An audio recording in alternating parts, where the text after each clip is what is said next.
Mon parcours, il est ultra simple. C'est d'avoir rencontré une dame qui a 90 ans, mais qui ne me reconnaît plus maintenant. Et elle était prof de dessin et en plus, bon. Donc j'avais 15 ans, donc j'étais très amoureux d'elle.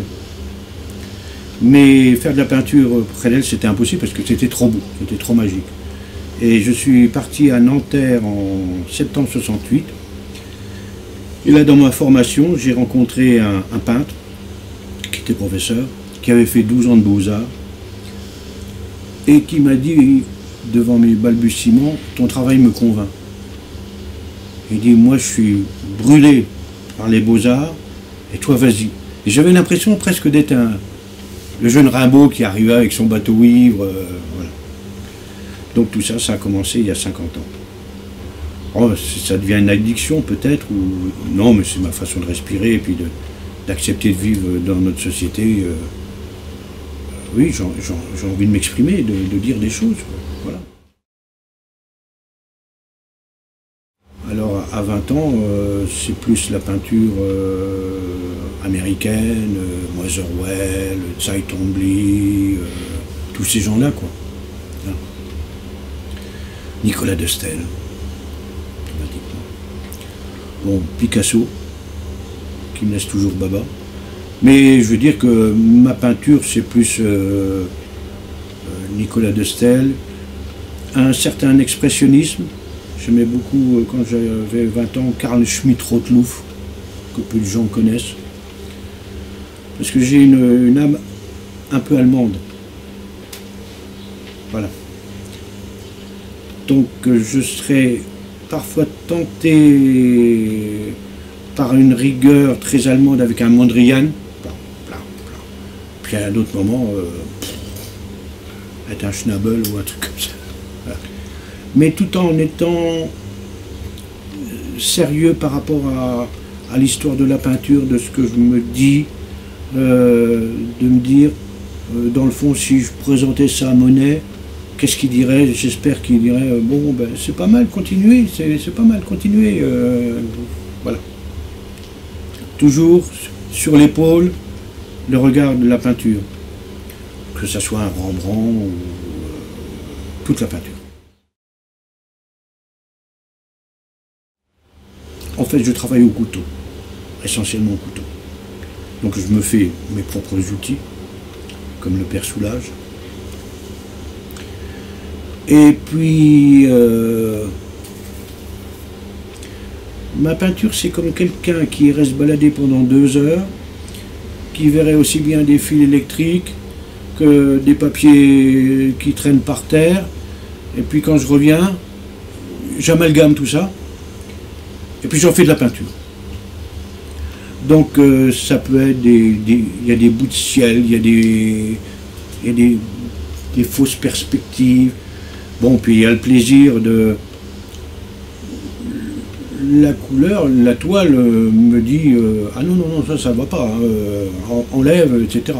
Donc, c'est quand même un dialogue entre la toile et moi-même.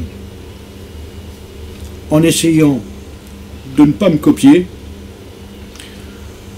de chercher un peu plus loin, pas s'écarteler, hein, mais d'aller, d'oser, oui, d'oser regarder autrement. Vous l'avez vu avec les quelques toiles sur les chaises, ces 6 chaises qui sont différentes. Bon, peut-être que quelqu'un qui me connaît dira « Ah bah oui, bien sûr, c'est un Rosbach, un Rosbach, un Rosbach », mais moi, dans les 6 toiles, j'ai eu des cheminements différents, des émotions différentes, etc. Je ne fais que de la couleur. Que de la couleur en faisant très attention.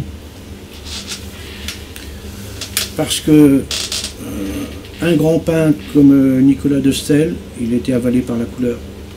Il était arrivé à un moment donné, il ne pouvait plus. Parce qu'on peut faire un jaune, jaune, jaune, jaune, je le couvre de bleu, bleu, bleu, bleu, bleu, bleu, je le couvre d'un violet, et puis arrive un moment.